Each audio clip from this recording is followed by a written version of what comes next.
მოგესალმებით, ვიფასო მსვენელებო და მეგობრებო. ეს არის პირველი ვიდეო, რომელსაც მე ვწერდი ინტერნეტში ჩართვის შემდეგ. ის ვიდეო, რომელიც მე მანამდე ავტვირთე, ეს იყო ინტერნეტის გათიშვის შემდეგ.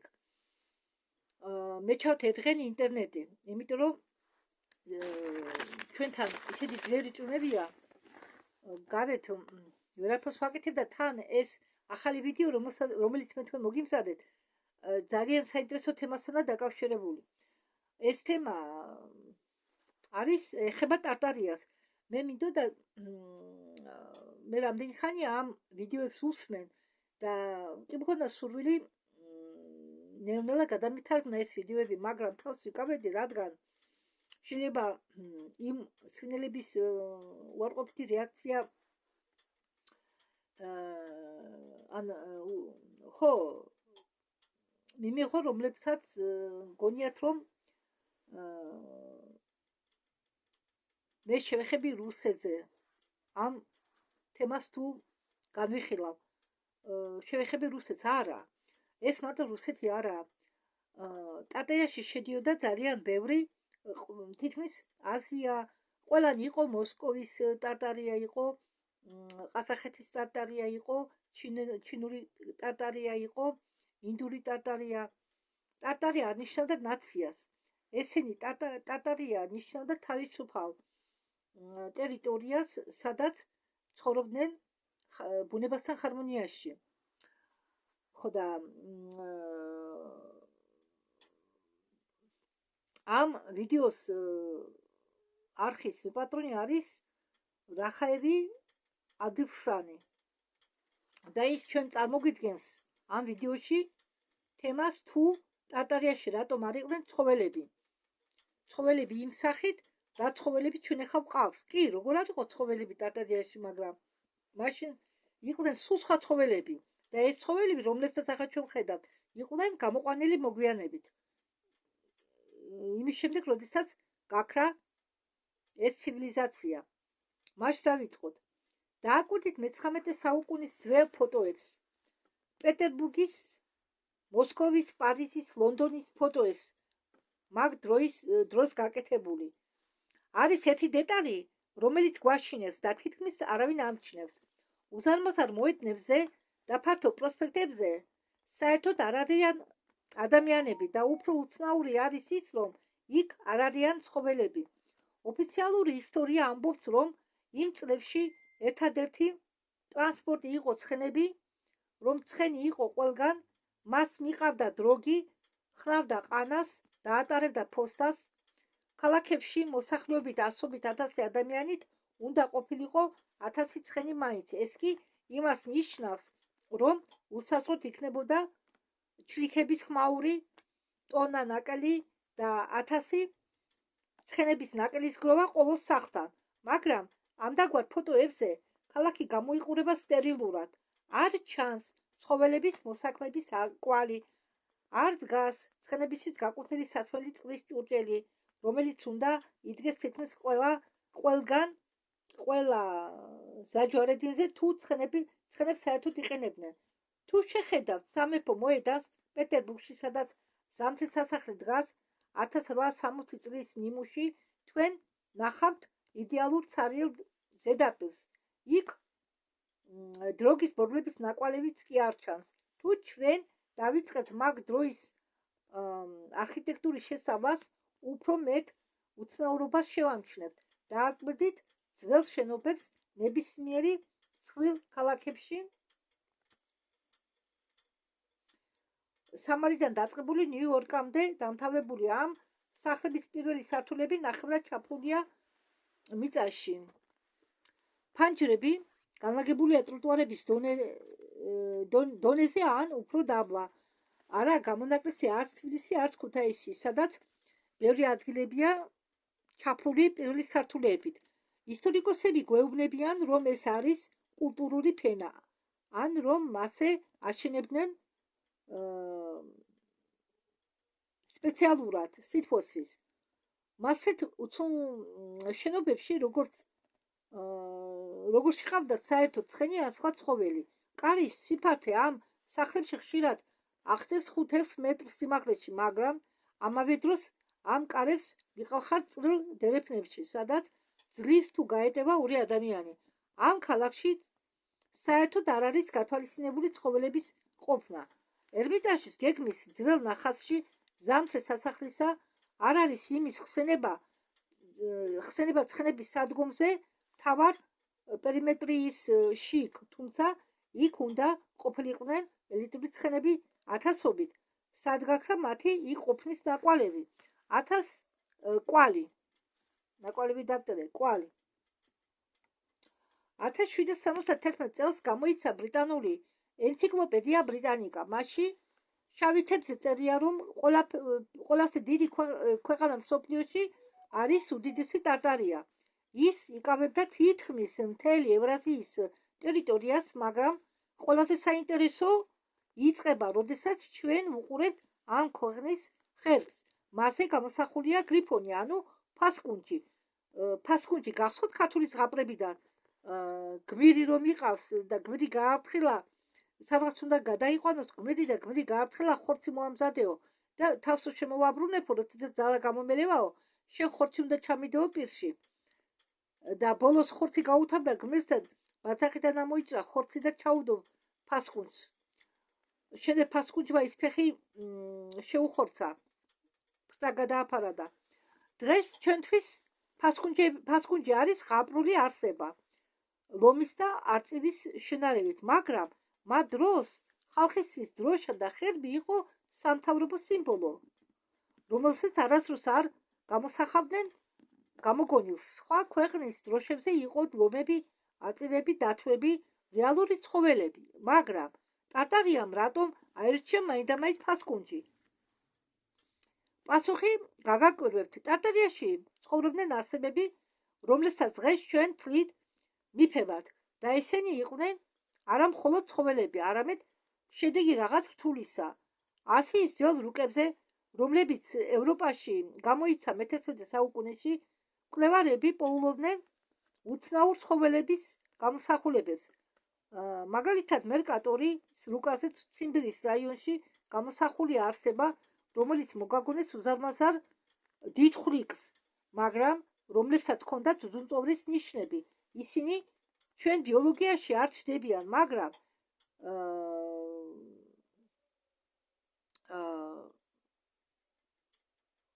კარტოგრაფმა ეს ცხოველი გამოსახა ისე, თითქოს ისინი იყვნენ ან არსებობდნენ სინამდვილეში.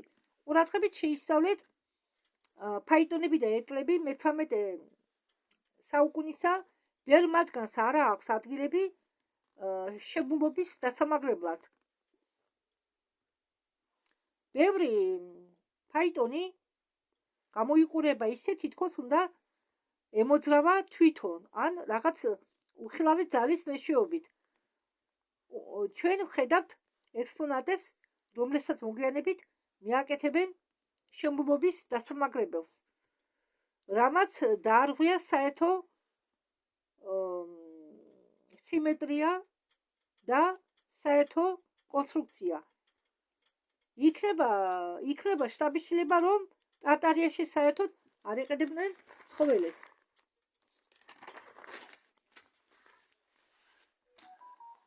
ცხენებით, როხებით ცხოველები მასიურად გაჩნდა უფრო მოგვიანებით, როდესაც გაქრა ტარტარიის ცივილიზაცია.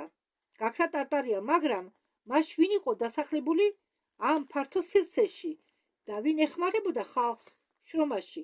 არსებობს დოკუმენტი, ცნობილი როგორც კატალონური ატლასი 1374 წლისა. მასზე გამოსახულია სხვადასხვა მიწების მმართველები. თუ გავიხედებთ აღმოსავლისკენ, ტარტარიის მიწების მხარეს ვნახავთ მეფეებს, რომლებსაც აქვთ ძაღლის თავები. ისტორიკოსები ამას უწოდებენ ფანტაზიას შუა საუკუნოვანი ავტორებისა, მაგრამ იგივე ავტორებმა ზუსტად უჩვენეს ადგილმდებარეობა ქალაქებისა, მდინარეებისა და სავაჭრო გზებისა, რომლებიც დასტურდება თანამედროვე გათხრებით. რაში სჭირდებათ ამ ავტორებს ტყვილი ადამიანების გარეგნობის აღწერლობისას? ძველ ტექსტებში ხშირად იხსენიებენ კენოკეფალებს, ადამიანებს ძაღლის თავებით. მარკო პოლოც წერდა მათზე. მარკო პოლო იყო მოგზაური, ის ამტკიცებდა, რომ ნანახი ყავდათ ისინი თავისი თვალებით კუნძულებზე და აზიის სიღრმეში. თუ ისინი არ იყვნენ ადამიანები, მაშ ვინ იყვნენ? ალტაიში, ციმბირში, კურგანის გათხრასაც ცნობილ სასაფლაოებზე ამ ძველი ცივილიზაციისა არქეოლოგებმა ნახეს ნოხები და სამკაულები, რომლებიც იყო შექმნილი 2000 წლის უკან. მათზე გამოსახულია არსებები, რომლებიც ბუნებაში არ არსებობენ. ეს არ არის უბრალოდ მხატვრის ფანტაზია, ეს არის დეტალური ანატომიური გამოსახულება. იმავე კურგანებში პოულობენ ადამიანის მუმიებს უჩვეულო სტატუებით, რომლითაც დაფარულია მთელი სხეული. ეს ნახატები კანზე გამოსახავენ იმავე მოსწრებს. გამოდის, რომ ძველი მოსახლეობა ამ მიწებისა უბრალოდ კი არ იცნობდნენ ამ არსებებს, არამედ ისინი მათ თვლიდნენ თავიანთ კულტურის ნაწილად და შეიძლება თავიანთ სხეულის ნაწილადაც კი. მე-19 საუკუნის შუაში მთელი ევროპის და რუსეთის ტერიტორიაზე იწყება ბუმი ზოოპარკების მშენებლობისა. ოფიციალური მიზეზი ამ ზოოპარკების მშენებლობისა იყო მიზეზი ხალხს უჩვენონ უცნაური ცხოველები კოლონიებიდან. თუ ამას შევხედავთ მეორე მხრიდან, არ გამოიყურება როგორც და უჩვენონ მოსახლეობას ცხოველების ახალი სამყარო, რომლებიც ადრე აქ არ არსებობდნენ. ამ დროს ლექსიკონიდან გაქრა ასობით არსებების დასახელება, სახელწოდება უпростоრად, რომლებსაც ახსენებდნენ ხოლმე წელთაღრიცხვებში. ამის მაგივრად შემოდის სტანდარტული სახეობები: მგლები, მელია, კურდღელი, მაგრამ ძველი რუსული ზღაპრებშიც, რომლებიც სინამდვილეში არიან გადმოცემული თხრობით, ძველი დროიდან ცხოველები ამ ზღაპრებში ლაპარაკობენ და არიან გონიერები. რა მოხდება თუ ეს მეტაფორა არ არის რა და თუ წარსულის ბიოლოგია იყო მოწყობილი სხვაგვარად. ვატიკანის არქივებში ინახება ანგარიში მისიონერებისა, რომლებიც აღმოსავლეთის მიწებზე მოგზაურობდნენ მე-17 საუკუნეში. ერთ წერილში ნახსენებია, რომ ტარტარიაში ცხოველებს ესმით ადამიანის და ასრულებენ პატრონების ნებას. ბაწრის, ესე იგი, ბაწრი დაბმის და წნელების გარეშე. მაგრამ სად გაქრა ეს ყველაფერი? პასუხად შეიძლება მივიღოთ, რომ მიზეზი დევს ტალახიანი ნაკადების მოდინების გამო, რომ ტარტარიის ქუჩები დაიფარა თიხით და სილით, ქალაქთან ერთად დაიღუპა უნიკალური ფაუნა. ის ცხოველები, რომელსაც ჩვენ ახლა ვხედავთ, არიან ნარჩენები ან ხელოვნურად გამოყვანილი შემცვლელი ძველი ცხოველებისა, გადარჩენილი ხალხისთვის, როგორც დამხმარე გადარჩენილი ხალხისთვის, მაგრამ უცნაური რამ ხდება თვით ადამიანის გადასახვაში. არსებობდა ჰიპოთეზა, რომ ტარტარიაში ხალხს ჰქონდათ უნარი შეეცვალათ თავიანთი სხეული. ძველი ლეგენდები მაქციებზე, კენტავრებზე, სირენებზე არ არის გამოგონილი, არამედ გახსენებაა გენეტიკურ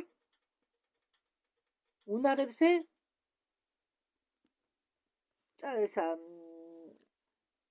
გენეტიკურ ძველ უნარებზე. ტარტარიის ყოველ დიდ ქალაქში იყო ეგრეთ წოდებული ტერმები. დღეს ჩვენ გვეუბნებიან, რომ ისინი იყვნენ უბრალო ადამიანები. ტერმი კარაკალები რომში ან და უზარმაზარი დარბაზები შენობებში პეტერბურგში აქვთ ჭერების უზარმაზარი სიმაღლე და უცნაური და აქვს სპეციალური ადგილი კედლებში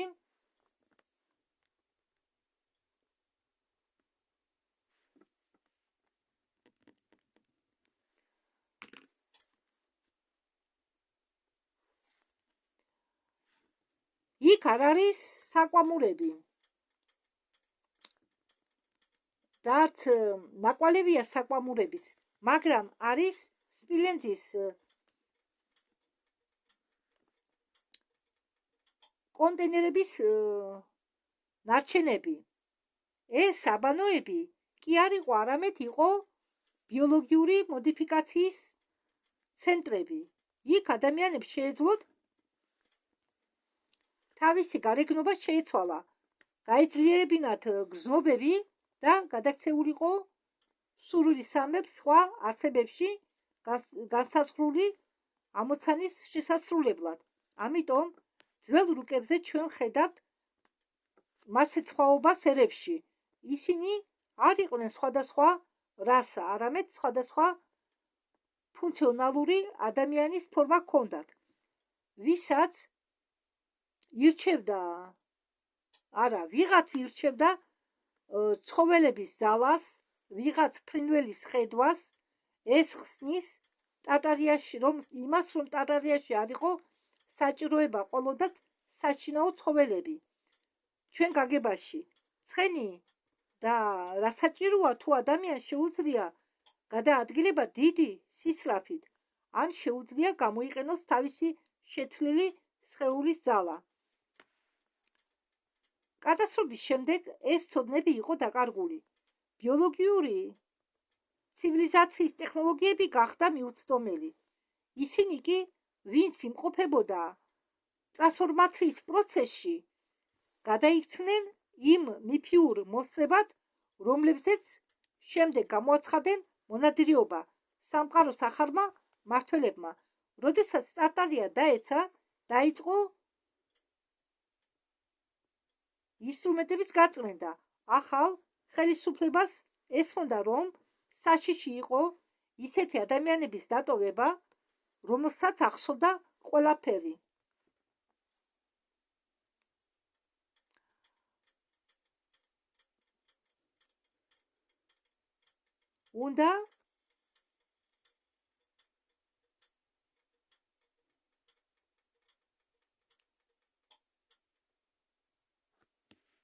უნდა შეექმნათ ახალი ისტორია, სადაც ადამიანები იქნებოდა სუსტი არსება,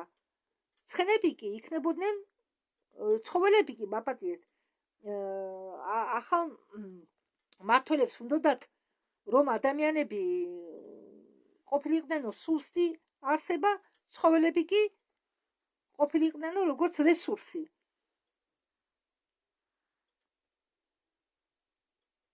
ბიბლიოთეკიდან გამოქონდათ წიგნები ბუნების მეტყოლებაზე. ძველ რუკებს თავიდან ხატავდნენ. ნადგურდებოდა უჩვეულო არსებების ჩონჩხები.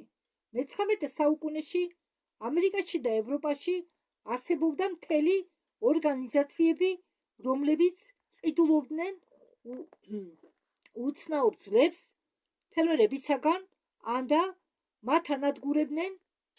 ოფიციალურად ამას უწოდებდნენ ცრუ მეცნიერებთან ბრძოლას. სინამდვილეში კი ეს იყო განთავისუფლება იმ მტკიცებულებებისგან, რომელიც ახსენებდა მათ სხვა ცხოველების უცნაური ცხოველების არსებობას. დაფიქრდით, ყველა რელიგიებში და მითებში რატომ არის სიუჟეტი უდიდეს გადაქმნაზე? ჩვენ დღემდე რატომ ფიქრობთ, რომ გვაქვს რაღაც შეგრძნება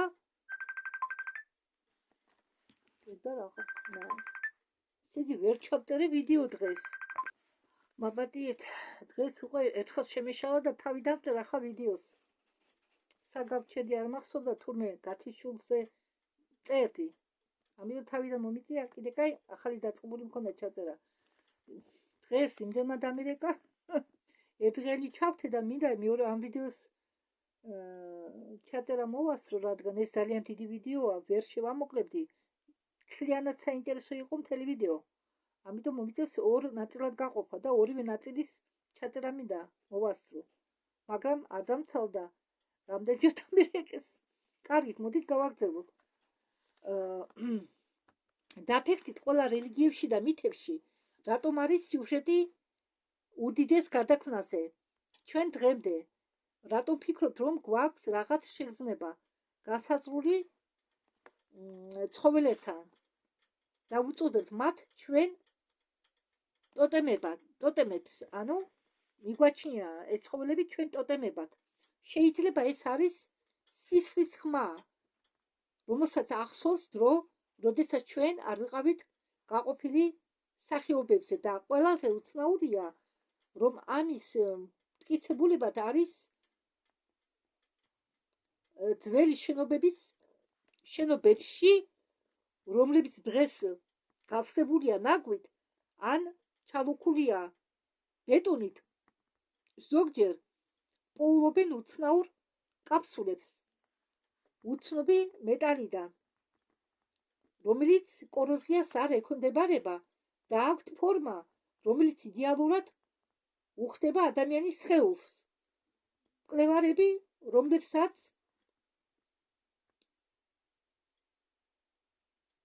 უმართლებდათ მათი ნახვა, ამბობენ, რომ ამ კაფსულებში დღემდე არის შენარჩუნებული სუსტი ელექტრომაგნიტური ფონი.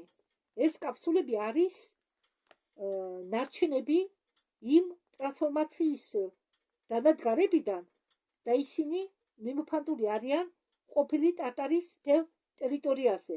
როდესაც თქვენ ჩაუვლით ძველ სახლს, რომლის ფანჯარა ჩადის მიწაში, გახსოვდეთ ამ თიხის ფენის ქვეშ იმალება უბრალო აგურები კი არა, არამედ საიდუმლოებები ჩვენი ჭეშმარიტი წარმოშობისა.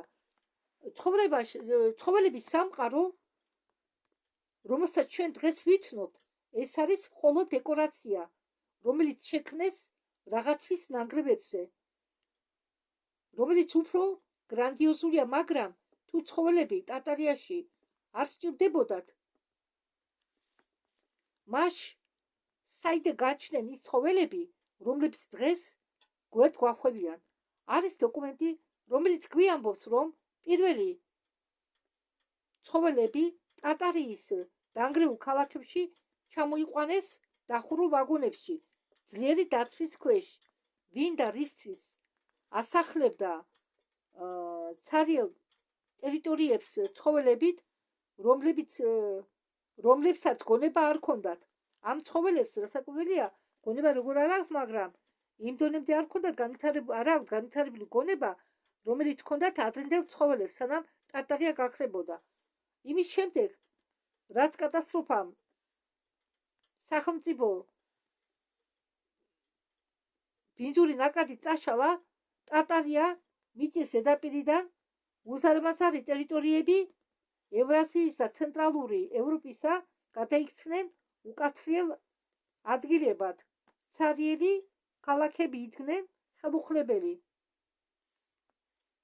მაგრამ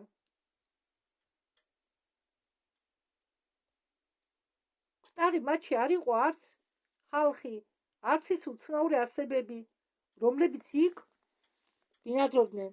და ზუსტად ამ დროს 19 საუკუნის შუაში იწყება ისტორიაში ყველაზე უცნაური პროცესი, გლობალური ჩასახლება ცარიელი პლანეტისა. თუ თქვენ გახსნით რკინიგზის გზების არქივებს ამერიკის ან რუსეთის იმპერიისა 1850 წლებისა, თქვენ შეამჩნევთ უცნაურ ჩანაწერებს მატარებლების შემადგენლობაზე, რომლითაც გადაყავდათ ათასობით მსხვილფეხა საქონელი, ან ასობით ტონა ხორბლისეული რეგიონებში, სადაც ოფიციალურად უკვე ასობით წლების განმავლობაში ცხოვრობდნენ ადამიანები, მაგრამ რატომ უნდა ჩაიყვანათ ძროხები და ცხენები იქ, სადაც ისინი ისედაც უნდა ყოფილიყვნენ, მაგრამ იქ არ ყავდათ არც ძროხები, არც ცხენები. ეს ცხოველური სამყარო, რომელსაც ჩვენ შევეჩვიეთ, შემოყვანილია გარედან. ეს იყო მასშტაბური ოპერაცია ტერიტორიის კოლონიზაციისთვის, რომლებმაც დაკარგეს თავიანთი ძირი ბიოსფერო. 1854 წელს პარიზში იქნება აკლიმატიზაციის იქმნება. მე ვთქვი იქმნება და რა იქნება. 1854 წელს პარიზში იქმნება აკლიმატიზაციის საიმპერატორო საზოგადოება. ოფიციალურად ის იყო დაკავშირებული ეზოთერიკული ცხოველების აკლიმატიზაციით ევროპის კლიმატის მიმართ, მაგრამ საქმეზე ამ საზოგადოების ფილიალები დიდი სიჩქარით იხსნებოდა მთელი მსოფლიოს მასშტაბით. ისინი აშენებდნენ უზარმაზარ პიტონიგებს და აშენებდნენ გამონაწილებელ ცენტრებს. ეს გამოიყურებოდა ისე, თითქოს ვინმე ქმნიდა ცოცხალ არსებებს ნულიდან, ან აღადგენდა მათ ძველი გენეტიკური ბაზებიდან. ამ საზოგადოების არქივებიდან შემოიტანეს ნახაზები უცნაური ვოლიერებისა, რომლებიც უფრო მოგაგონებდათ ლაბორატორიებს ვიდრე ადგილებს ვოლიერებისა. იქ ნარჩუნდებოდა საჭირო ტემპერატურა,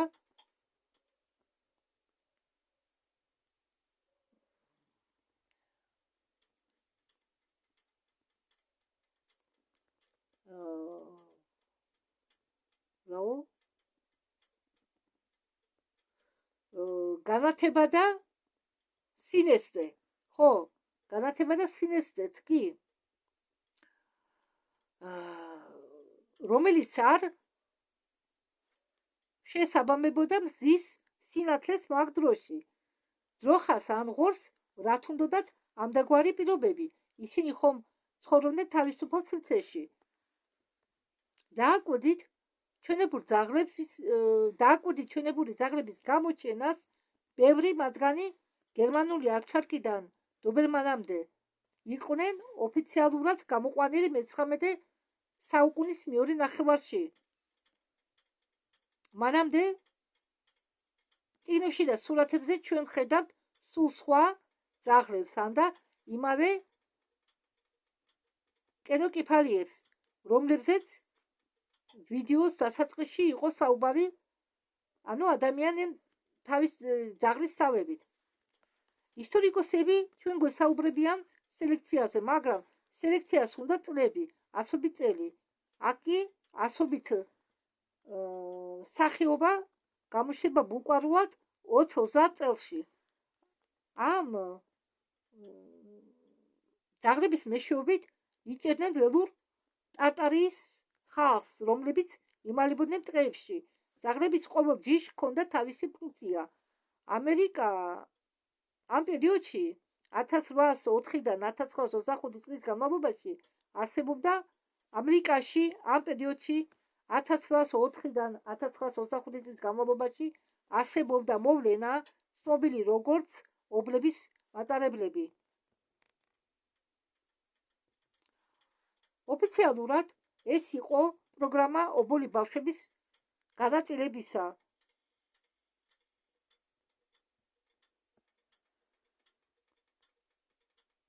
სადაც გადატვირთული იყო ბევრი ხალხი ცხოვრობდა, იმ ტერიტორიებიდან გაყავდათ ბავშვები აღმოსავლური სანაპიროდან, ამერიკის აღმოსავლური სანაპიროდან გადაყავდათ ამერიკის დასავლეთისკენ ცარიელ ფერმებზე. მაგრამ არის ერთი დეტალი.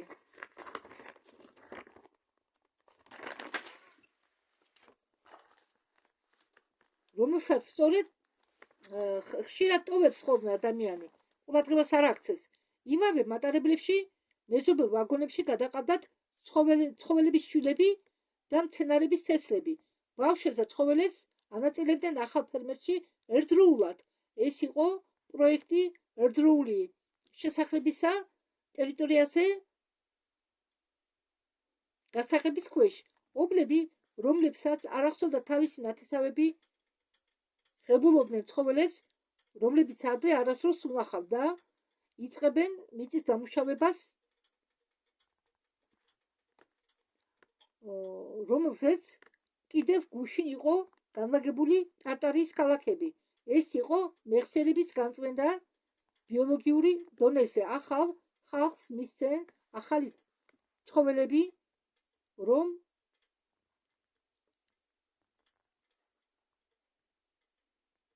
ხალხს ზედმეტი კითხვები არ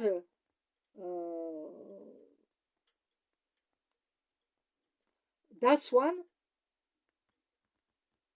წარსულის შესახებ, მაგრამ საიდან მოვიდა ეს ცხოველები და ამ რაოდენობით არსებობს დოკუმენტი 1861 წლით დათარიღებული ანგარიში იმპერატორისა ინსპექტორისა მაპატიეთ. არსებობს დოკუმენტი 1861 წლით დათარიღებული ერთი ინსპექტორის რკინიგზის სტრუქტურის ანგარიში რუსეთის იმპერიისა. მაშინ ახსენებია უცნაური ტვირთი, რომელიც ჩამოვიდა ბალტიკის პორტებიდან და რომლებიც იყო გაგზავნილი ციმბირის სიღრმეში. ტვირთი აღინიშნებოდა როგორც ბიოლოგიური მასალა გაყინულ მდგომარეობაში. მე-19 საუკუნის შუაში ტექნოლოგიები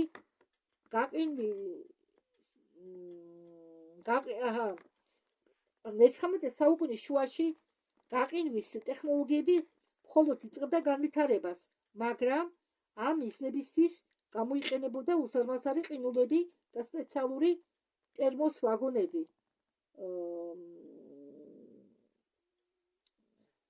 რა შეჭირდებოდათ გაყინული ხორცის გაგზავნა ციმბირში, სადაც მონადირეებს შეეძლოთ ახალი ხორცი ეშოვათ. ალბათ ეს საწვრილად გამზადებული ტუშები არ იყო, არამედ გაყინული ემბრიონები ან ქსოვილები, რომლისგანაც ლაბორატორიაში ზრდიდნენ ახალ ფაუნას. ეს ხსნის იმას, თუ ყველა თანამედროვე საშინაო ცხენები ეს ხსნის იმას, თუ ყველა თანამედროვე საშინაო ცხოველები გენეტიკურად რატო გამარიან ერთმანეთს და მასე ძლიერ განერჩევიან თავიანთი ველური წინაპრებისაგან. პეტერბურგში შემოვლითი არხის გარჩემო შემორჩა მე-19 საუკუნის ცხოველების სასაკლაო. თუ თქვენ ნახავთ მათ საწყის გეგმებს, თქვენ გაგიკვირდებათ მათი სიძნელესი ეს უბრალო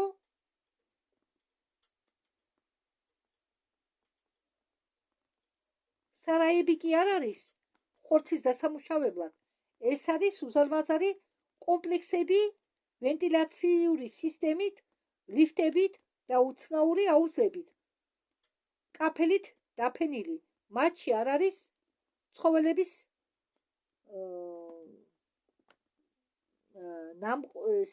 ნაკვალევი. მათში არ არის ცხოველების ყოფის კვალი, მაგრამ არის უზარმაზარი დარბაზები, რომლებიც უფრო ჩამოგავენ სამედიცინო საოპერაციოებს. გეგონება საოპერაციოში შედიხარო. შენობა ცხოველების კვლევის რატო შენდება მასეთი მასშტაბით და ჩამოგავს დღევანდელ საავადმყოფოებს.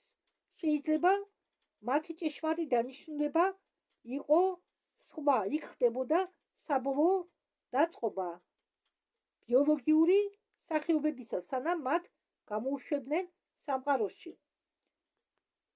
რა დაემართა ველურ ბუნებას? თუ თქვენ ნახავთ ტარტარიის ძველ რუკებს, თუ დააკვირდებით ტარტარიის ძველ რუკებს, თქვენ იქ ნახავთ ტყეების გამოსახულება, სადაც სავსეა სხვადასხვა ცხოველებით, მაგრამ მე-19 საუკუნეში მთელი მსოფლიო მასშტაბით დაიწყო ველური ცხოველების მასიური ამოხოცვა. ამერიკაში გაანადგურეს მილიონი ბიზონი, რუსეთში ტურები და დათვები.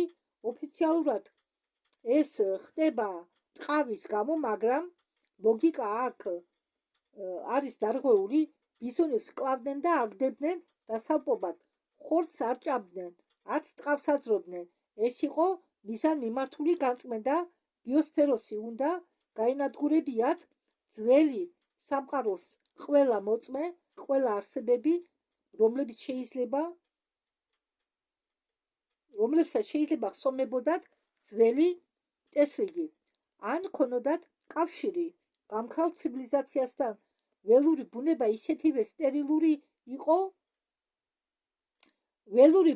ისეთივე სტერილური უნდა ყოფილიყო და ადეკვატური, როგორც ახალი ქალაქები. მე-19 საუკუნის შუაში მსოფლიო ყველა დიდ ქალაქებში უცებ ჩნდებიან ვირთხები. აქამდე კი ვირთხების მასიური შემოსევებზე თითქმის არ იყო ნახსენები.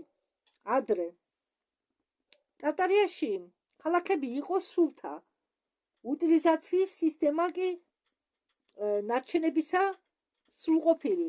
ვირთხები გაჩნდა ახალ ცივილიზაციასთან ერთად.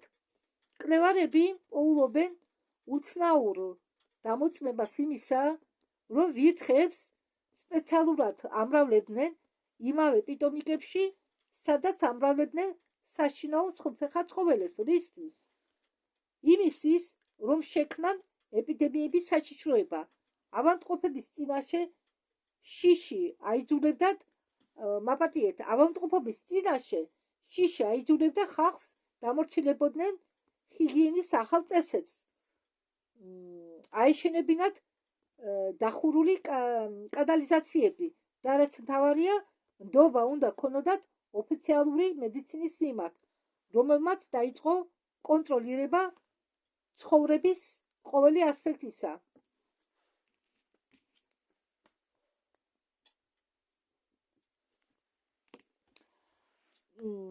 ცხოველები გახდნენ არა დამხმარეები, არამედ კონტროლის ინსტრუმენტები. 1851 წელს ლონდონში გაიმართა პირველი მსოფლიო გამოფენა. ის იყო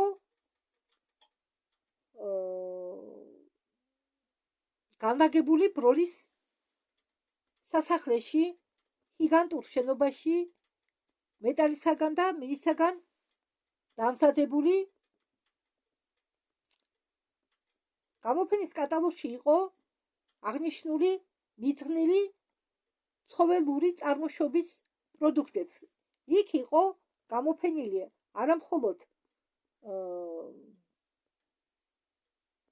ტყავები და რქები, მაგრამ მთელი კოლექცია იმ არსებების ჩონჩხებისა, რომლებიც დღეს ოფიციალურად აღიარებული არიან როგორც გამქრალი არსებები მილიონი წლების უკან. მამონტების უზარმაზარი ძვლები და დინოზავრების ძვლები იდგნენ გვერდით-გვერდ ორთქლიანი მაქრებთან ერთად. მაგ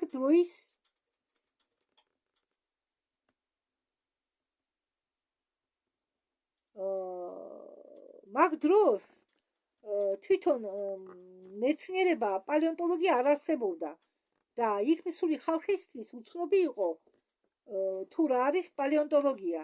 ეს იყო ჩვენება რესურსებისა, რომლებიც იყო მოპოვებული ტერიტორიის გაწმენდის დროს. ჩონჩხები არ იყო გაქვავებული ნაჩენები. მათზე ხშირად იყო შემორჩენილი რბილი ქსოვილები, მაგრამ პრესამ დაიწყო კომპანია ახსნასთან დაკავშირებით. თითქმის ეს ძველი ჩონჩხებია, რომლებაც უბრალოდ კარგად შემოინახეს მარადიული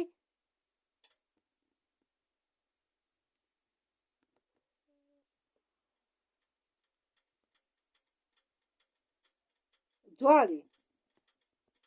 მაშინ დაიბადა მითი მამონტებზე, რომლებიც ამოწყდათ 1000 წლების უკან, მაგრამ ციმბირში დღემდე პოულობენ გაყინულ მამონტებს კუჩი მწვანე ბალახით. ბალახმა ვერ მოასწრო გადამუშავება, ესე იგი სიკვდილი დადგა მომენტალურად.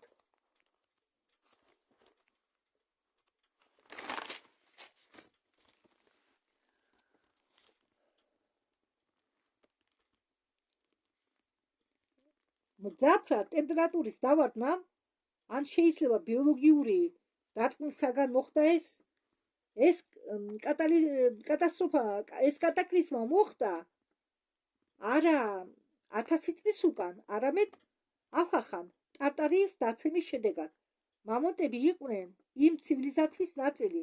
შესაძლოა, მამონტები ასრულებდნენ მძიმე ტექნიკის როლს, როდესაც ტარტარია იყო აღებული, მისი ცოცხალი მანქნები დაიღუპნენ პირველები, ესე იგი ეს არხებები დაიღუპნენ პირველები და დღეს ჩვენ ხედავთ მათ ნარჩენებს, რომლებსაც ოფიციალური მეცნიერება ცდილობს გაწიოს წარსულის სიღრმეში. არსებობს ფოტოები 1860-იანი წლების გადაღებული ერთ-ერთი პორტში ვოლგაზე.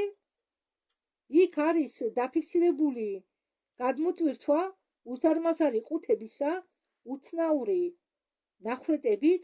ხაერისთვის ერთი ყუთიდან ჩანს არსების თავი, რომელიც იდენტიფიცირება შეუძლებელია. ის გავს გიგანტურ ფრინველს, მაგრამ რეპტილიის ნაკვეთებით. ფოტოს უკანა მხარეს არის წარწერა ტვირთი ზოოლოგიური ბაღისთვის ოლდენბურგის მეფის წულისა. პრინცი ოლდენბურგელი იყო ერთ-ერთი კურატორი რუსეთში აკლიმატიზაციისა ეგზოტიკური ცხოველებისა. სად გაქრა ეს არსებები, რატომ არ არიან ისინი ზოოპარკში? მათი ადაპტირება ვერ შეძლეს. უდიდესი ნაწილი საექსპერიმენტო სახეებისა დაიღუპნენ ახალ პირობებში და ისინი შეცვალა უფრო უბრალო და ამტანმა არსებებმა, იმათ, ვისაც დღეს ჩვენ ვთვლით ჩვეულებრივ ბუნებად. ყველაზე უცნაური განსხვავება იმალება მათ ქცევაში თანამედროვე მეცნიერებისა. ცხენი არის შიშარა ცხოველი. როდესაც ეშინია ცხენი არის შიშარა ცხოველი, რომელსაც ეშინია ხომაღალი ხმებისა და სინათლის აფეთქებისა, მაგრამ სურათზე ბოროდინის ბრძოლა ან ნაპოლეონის ბრძოლა ათასობით ცხენი დგას აფეთქების ცენტრში ყვამლით გახოულნი და არც კი იძლევიან. ისტორიკოსები საუბრობენ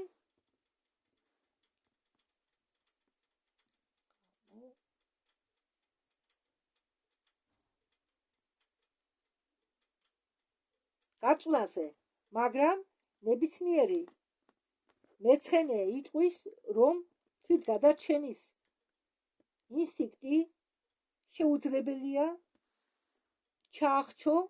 სრულია თუ ეს არ იყვნენ ნამდვილი ცხენები, შეიძლება ტარტარიაში გამოიყენებოდა ბიოლოგიური რობოტები ან გენეტიკურად შეცვლილი არსებები, რომლებიც ჩამორთმეული იყვნენ შიშებს. ის ცხენები, რომლებსაც ჩვენ დღეს ვიცნობთ, ახლა არიან მათი ასლები, ძლიერი მანქნების ასლები წარსულიდან. როდესაც თქვენ უყურებთ ძველ ტროტუარს, რომელიც დაფენილია ქვებით, გაიფიქრებთ, რომ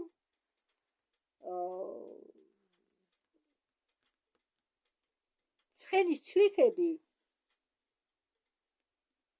ეხავენ ყველაზე მყარ გრანიტს. ცოტა რეულად დავიწყე ახლა ესმე.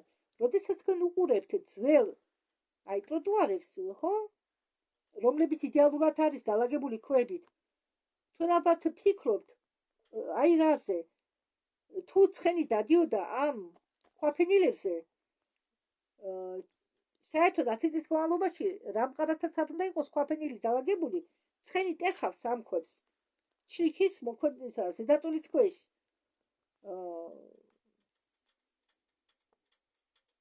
პეტერბურგის ამ ქვაფენილებზე, რომლებიც ასაკი თითქმის არის 300 წლის, უნდა აღინიშნებოდეს ღრმა ორმოები მილიონი ჩლიქების მიერ დატოვებული, მაგრამ ეს კვალი არ არის, არ არსებობს ამ ქვაფენილებზე.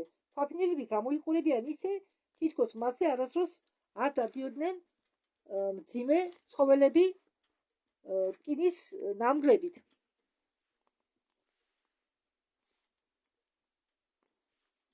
ნამგალი არა, პატკოვა ერთი წუთით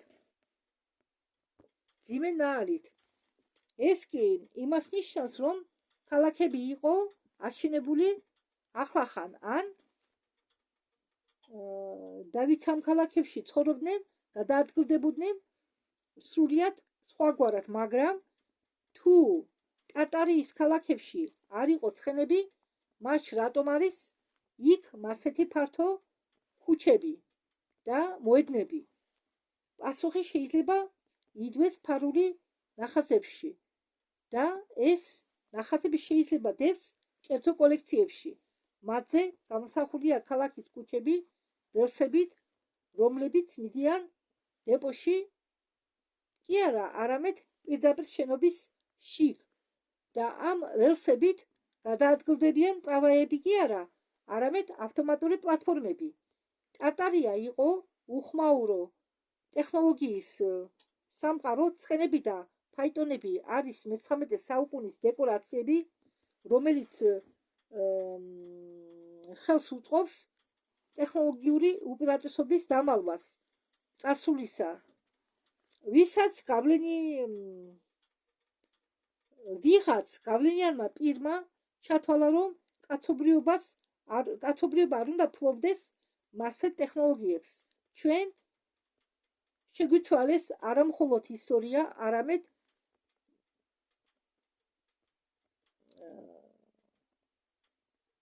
გარემოც. ჩვენ ცხოვრობთ ხელოვნურად შექმნილ ნაკრძალში, სადაც ყოველი ხე და ყოველ ცხოველს აქვს თავისი ადგილი, რომელიც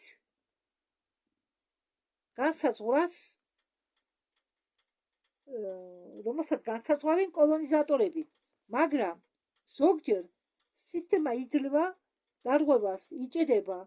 ზოგჯერ დღეებში ხალხი ხედავს ან ხვდება ისეთ არსებებს, რომლებიც არ უნდა არსებობდეს.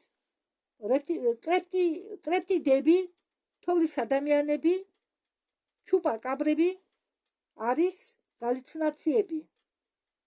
თვლიან თანამედროვე მკვლევარები, მაგრამ ეს галлюცინაციები კი არა, არამედ გადარჩენილი წარმომადგენლებია იმ ტარტარიისა, რომელიც გაქრა, რომლებიც საუკუნის განმავლობაში ემალებოდნენ ადამიანებს, ემალებოდნენ გაწმენდას და მაგათმა ჩვენს იციან უფრო მეტი, ვიდრე ჩვენ ვიცით მათზე. მათ სისხლში ხომ დღესვე ჩქებს ხსოვნა სამყაროზე, სადაც ადამიანები და ცხოველები იყვნენ ერთიანი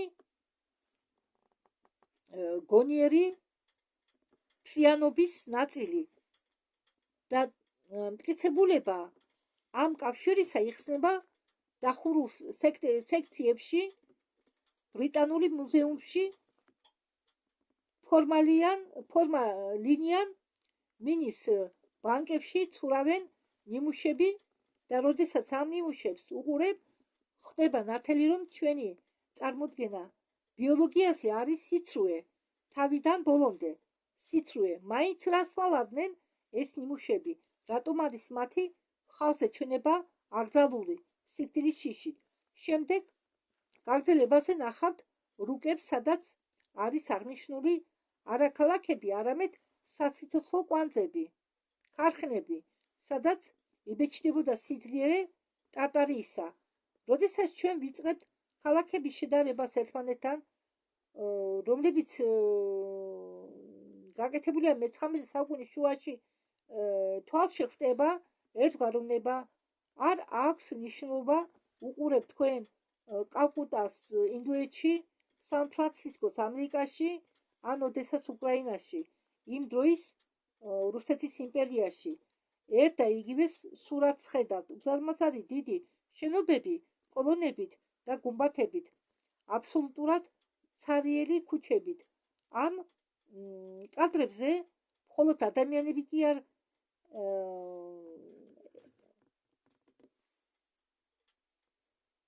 არ ესწრებიან, არამედ ცხოველებიც კი არ ჩადვარიან.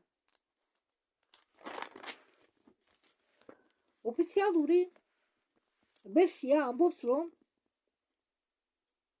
პირველი ფოტოაპარატები ლენტას დიდხანს პირველი ფოტოაპარატების ლენტა დიდხანს უნდებოდა გამჟღავნებას და ამიტომ ხალხი არ ჩანსო. საერთოდ მოძრავი ობიექტები ვერ ფიქსირდებოდაო, მაგრამ ეს ეწინააღმდეგება უბრალო ლოგიკას. ცხენი მიბმული ან ძაღლი მძინარე ზღულთან მათ უნდა დაეტოვებინათ არეული ლაქა, მაგრამ ფოტოებზე ჩვენ ვხედავთ კრისტალურ სიცუფთავეს ქუჩებისა. ეს გვაფიქრებინებს, რომ მთელი მსოფლიო ქალაქები იყო გაწმენდილი ერთდროულად ძველი ბიოსფეროსაგან, სანამ იქ შეუშვებდნენ ახალ ცხოვრებლებს. იკითხება, რომ ტარტარია იყო გლობალური ქსელი, რომელიც იკავებდა პლანეტას და ამის ნათელი მტკიცებულება არის ეგრეთ წოდებული ვარსკვლავური ციხესიმაგრე. ისინი ასობით არიან მიფანტული მთელი მსოფლიოს მასშტაბით. ისინი არიან ჰოლანდიაში, იაპონიაში, რუსეთში, ამერიკაში და სამხრეთ აფრიკაში. ოფიციალური ისტორიკოსები მათ უწოდებენ ბასტიონურ სიმაგრეებად.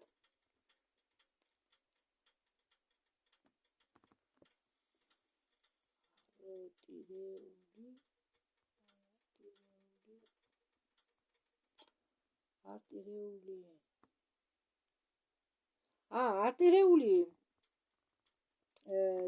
დარტყმისაგან დასაცავად, მაგრამ ამ ახსნაში არ არის დამთხვევა. ეს ციხე სიმაგრეები ზევიდან გავს ყვავილს. თან ისინი განლაგებულები არიან დაბლობზე, სადაც ადვილია მათი დაპყრობა. ეს სრულიად უარყოფს მათ სამხედრო დანიშნულებას, მაგრამ თუ ეს ფოტოები არ არის, მაშინ რა არის ეს? ფრანგი ინჟინრების არქივებში მე-17 საუკუნეში ნაპოვნია ნახაზები ამ ობიექტებისა, სადაც შიდა ოთახები დაფიქსირებულია როგორც სასიცოცხლო ცხოველების საცავი. ორიგინალური ვარსკვლავური ციხესიმაგრეების შესწავლისას აღმოჩნდა პირველი მოულოდნელი ფაქტი. მათში თავიდან იყო გათვალისწინებული ამ ციხესიმაგრეში თავიდანვე არ იყო გათვალისწინებული არც ტუალეტები, არც სამზარეულოები, არც კაზარმები ჯარისკაცებისთვის. ეს არ იყო არც საცხოვრისი, არც სამხედრო ობიექტები. ყოველი ეგრეთ წოდებული სხივურ ნაწილებში იყოფებოდა სპილენძის სისტემის მილები და რეზერვუარები გაურკვეველი სითხით. ეს ვარსკვლავური სისტემა იყო ერთ-ერთი ენერგეტიკული კვანძი ტარტარიისა. ისინი გენერირებას უკეთებდნენ სიხშირეებს, რომლების მხარს უჭერდნენ ბიოლოგიური ცხოვრებას განსაზღვრულ რადიუსში. ამ მოქმედებიდან გამომდინარე, ცხოველები ტარტარიაში შეიძლება ყოფილიყვნენ ჭკვიანები, მცენარეები იზრდებოდნენ სიჩქარით, როდესაც ქსელი იყო დანგრეული, ძველი ცხოვრება გაქრა, რადგან ვერ შეძლო არსებობა ახალ პირობებში და დაიღუპა უცედვე. ახლა კი მივაქციოთ ყურადღება ობიექტების სხვა ტიპს, რომლებიც მიმოფანტულია მთელი მსოფლიოს მასშტაბით. უზარმაზარი ორანჟერეები და ბროლის სასახლეები. მე-19 საუკუნეში მას აშენებდნენ ერთდროულად მადრიდიდან ჩიკაგომდე. ოფიციალურად გამოფენები ეგზოტიკური სცენარეებისა, მაგრამ ნახე მათ კონსტრუქციას. დააკვირდით, ეს გიგანტური კარკასები რკინისაგან და მინისაგან არის დამზადებული, რომლის გათბობა ზამთარში შეუძლებელია, მაგრამ მაინც შიგ არ ხეხებდნენ ტროპიკული ხეების გაშენებას შუა ლონდონში თუ პეტერბურგში. ამ შენობების მთავარ მიზანი იხსნება თუ შეისწავლი ატმოსფერული ელექტროენერგიის ტექნოლოგიას, რომელიც აქტიურად გამოიყენებოდა ტარტარიაში. ეს სასახლეები იყო გიგანტური კონდენსატორები, ისინი აგროვებდნენ ენერგიას ჰაერიდან და მიმართავდნენ მას ბიოლოგიური ქსოვილების ზრდის დასაჩქარებლად. ანუ ეს სასახლეები, როგორც ზამთრის სასახლეა პეტერბურგში, ამდაგვარი სასახლეები იყო მთელი მსოფლიოს მასშტაბით და ეს სასახლეები გენერირებას უკეთებდნენ სიხშირეებს და ეს სიხშირეები კი მიზან მიმართულად მოქმედებდა ადამიანებზე, ცხოველებზე, მცენარეებზე და აჩქარებდა ქსოვილების ზრდის ზრდას. ეს იყო ის ინკუბატორები, რომლებშიც კატასტროფის შემდეგ ექსტრემალურად გამოყავდათ ცხოველების სახეობები, მცენარეების სახეობები ცარელი მიწის დასასახლებლად. 1650 წელს კარტოგრაფი ნიკოლია სამსონმა გამოსცა რუკა სახელწოდებით დესერტების ტარტარია. მასზე არის უზარმაზარი რაიონები ციმბრისა და შორეული აღმოსავლეთისა, რომელსაც ახლა უწოდებენ დალნე ვოსტოკ და იქ მინიშნებული არა ქალაქები, არამედ დახურული ბაღები. ხალხები კი არ არის მინიშნებული, არამედ ბაღები, დახურული ბაღები. ამ ზონებში არ იყო ჩვეულებრივი დასახლებები, მაგრამ იყო აღნიშნული უცნაური სიმბოლოები, რომლებიც მოგავს თანამედროვე დანიშნულებებს ბიოლოგიურ ლაბორატორიებში. ტარტარია იყენებდა მთელ რეგიონებს როგორც პოლიგონს ბიოლოგიური ხელოვნებისთვის. იქ იქმნებოდა სიცოცხლის ახალი ფორმები, რომლებიც შემდეგ ვრცელდებოდნენ მთელი მსოფლიოში. ვარსკვლავური ციხე-სიმაგრის ქსელის მეშვეობით ეს ხსნის თუ სხვადასხვა მსოფლიოს ნაწილებში რატომ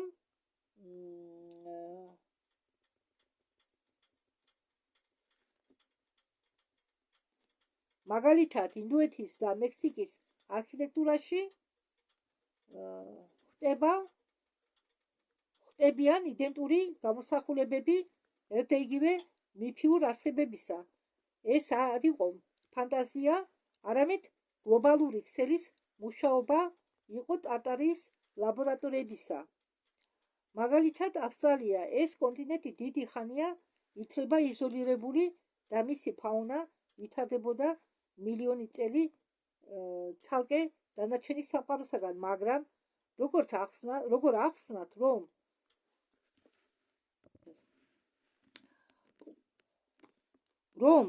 იხსნის კარტა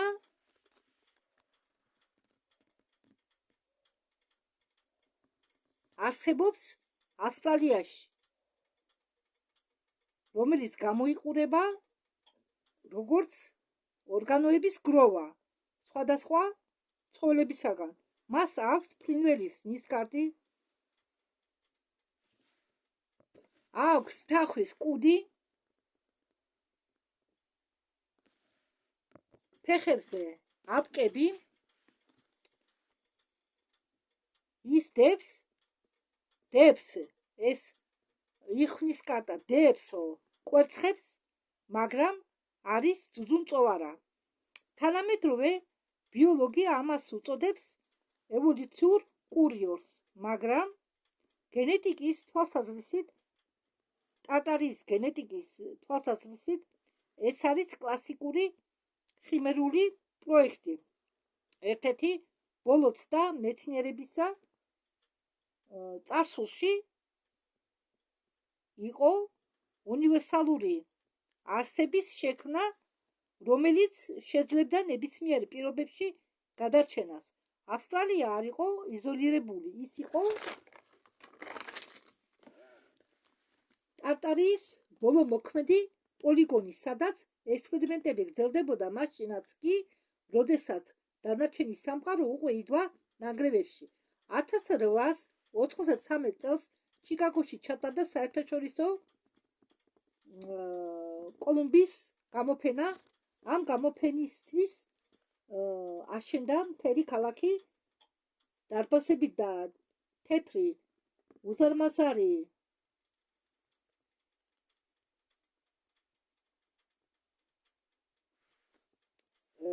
შენობებით და დაარქვეს თეთრი ქალაქი. ოფიციალურად ეს სილამაზე ააშენეს 2 წელიწადში გიფსი და თივისაგან.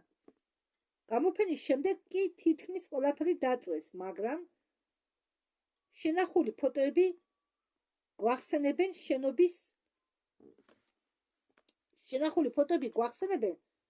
შენობებს როგორც რთულ კონსტრუქციას, რომელიც შეუძლებელი იყო აეშენებინათ დროული მასალებისაგან ამ დრომდე. ანუ თურმე შენობები არ იყო აშენებული არც გიფსი და თივისაგან, იყო კონსტრუქცია, მყარი კონსტრუქცია აშენებული და 2 წელიწადში ამ შენობების აშენება იყო შეუძლებელი. გამოფენაზე იყო განაყოფი მეცხოველეობა. იქ იყო წარმოდგენილი არა მხოლოდ ტომის ძროხები, არამედ უცნაური მექანიზმები ავტომატური მოვლისთვის საქონლისა და რითხოვენ ადამიანის ჩარევას. ეს იყო ტარტარიის ტექნოლოგიის ნარჩენები, რომელიც კოლონიზატორებმა ნახეს გადარჩენილ საცხოვრებლებში. ისინი აჩვენებდნენ ხალხს ამ ტექნოლოგიებს, თითქოს ეს იყო მათი მიღწევები და ერთდროულად ამზადებდნენ ხალხს იმისთვის, რომ ახლა ცხოველები უბრალოდ საქონელია და რესურსი. უცნაური ის არის, რომ ამ გამოფენის დროს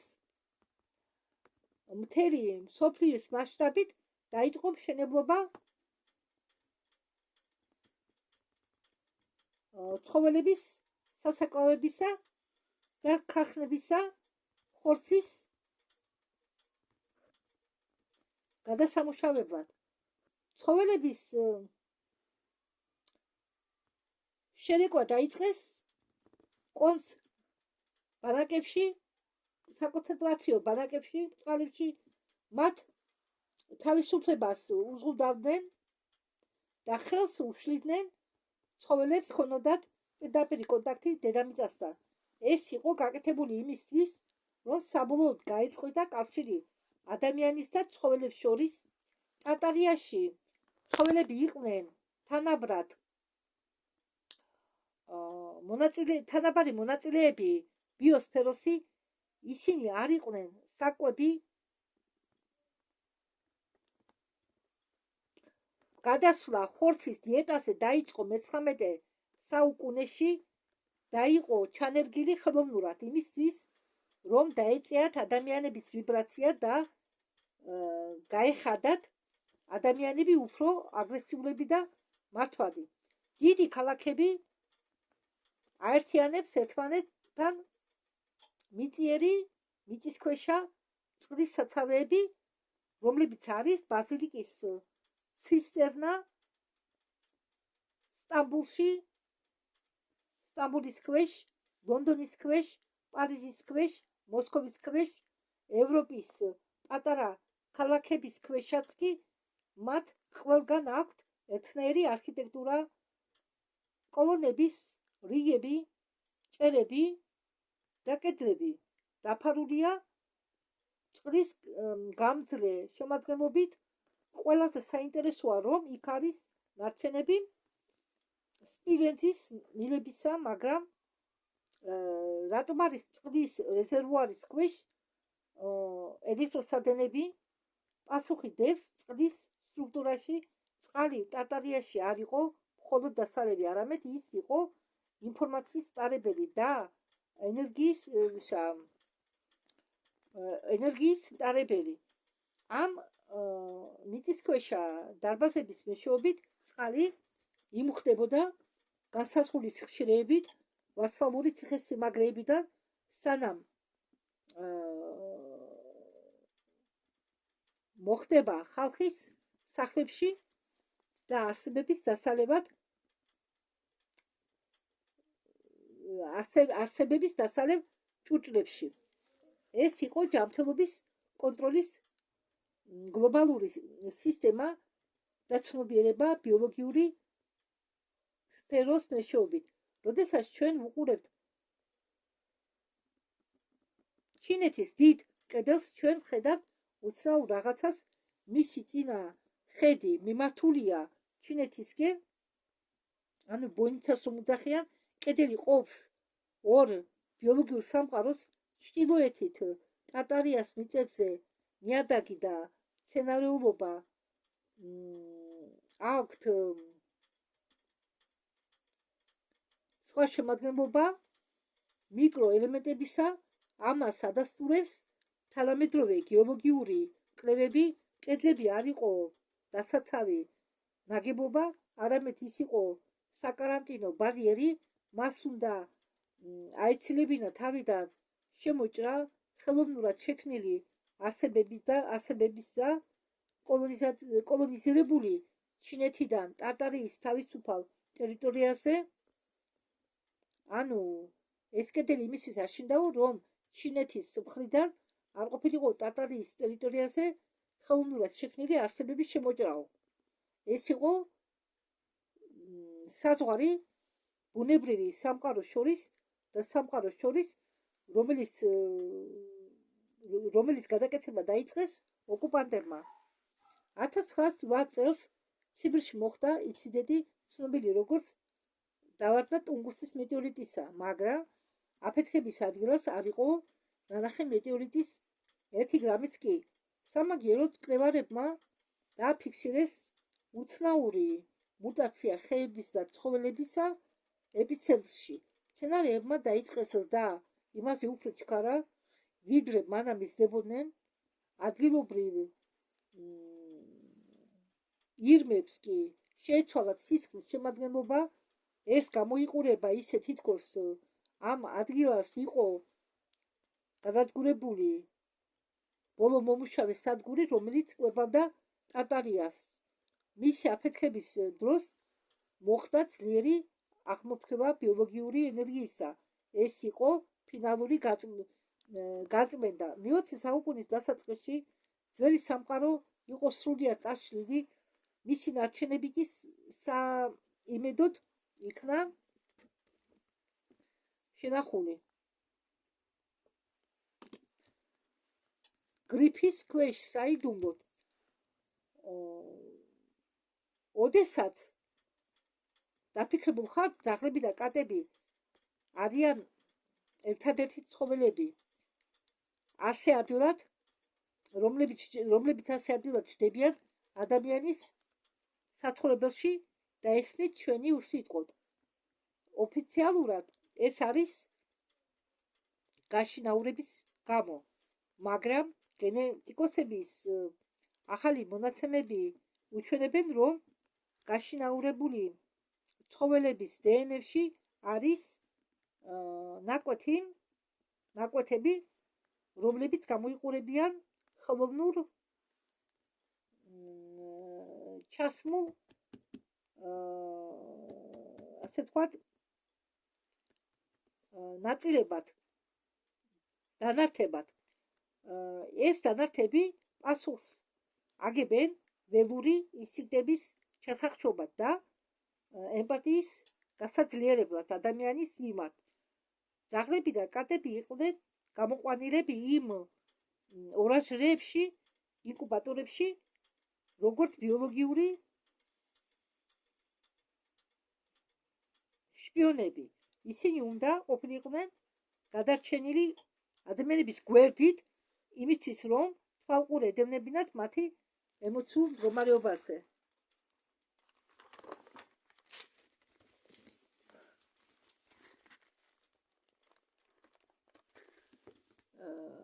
მოდით აქ შევჩერდეთ, რადგან მე მაინც ყველაფერი არ ჩამედევა და ამ პირველ ნაწილს ავტორთავ. მადლობთ ყურადღებისთვის.